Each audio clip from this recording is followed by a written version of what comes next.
Hi guys, आइए questions है उसी को देखते हैं। क्वेश्चंस में जो बोला गया है कि एक संख्या को 6 और 9 से विभाजित करने पर शेष क्रमशः p और q आते हैं, तो मोड p माइनस q के कितने अलग अलग मान हो सकती है, ये हमको निकालना है। नहीं, ये बोला गया कि कोई संख्या है, संख्या क्या है ये नहीं दिया हुआ है।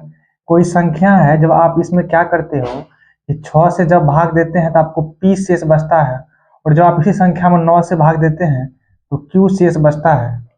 तो आपको जो निकालना है वो p माइनस क्यू जो मोड में है, इसके कितने मान हो सकते हैं ये हमको निकालना है। एक बार ध्यान दीजिएगा, जैसे दो संख्या 6 और 9 से भाग देते हैं तो हम ये मान लेते हैं कि अगर संख्या में आप 9 से भाग दीजिएगा तो शेष क्या क्या आ सकता है, पहले ये देख लेते हैं। तो शेष क्या आएगा? शेष या तो आपको अगर 9 से भाग दीजिएगा, जब पूरा पूरा भाग लग जाएगा तो शेष आपका 0 आएगा। या शेष क्या आ सकता है? अगर 8 आ सकता है, या 7 आएगा, या 6 आएगा, या 5 आएगा, या 4 आएगा, या 3 आएगा, या 2 आएगा, या आपका 1 आ जाएगा। कोई दिक्कत?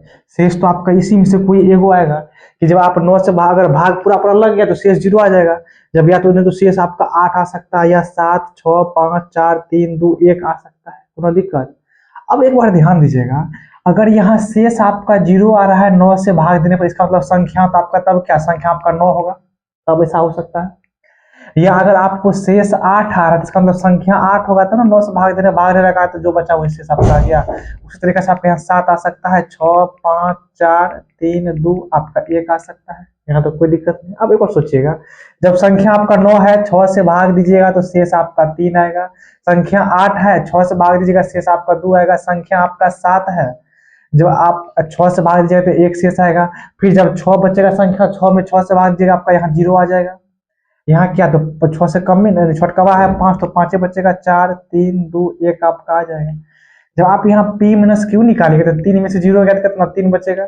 2 में से 8 गया तो कितना, -6 आएगा ना। लेकिन यहाँ मोड का मतलब क्या, जो बाहर निकलेगा प्लस से निकलेगा, तो यहाँ आपका 6 आ सकता है। 1 में से 7 घटाइएगा 6 आएगा, 0 में से 6 घटेगा 6 आएगा, 5 में से 5 घटेगा आपका 0 आ जाएगा, 4 में से 4 घटेगा 0, 3 में से 3 घटेगा 0, 2 में से 2 घटेगा 0, और 1 में से 1 घटेगा तो 0 ही बचेगा।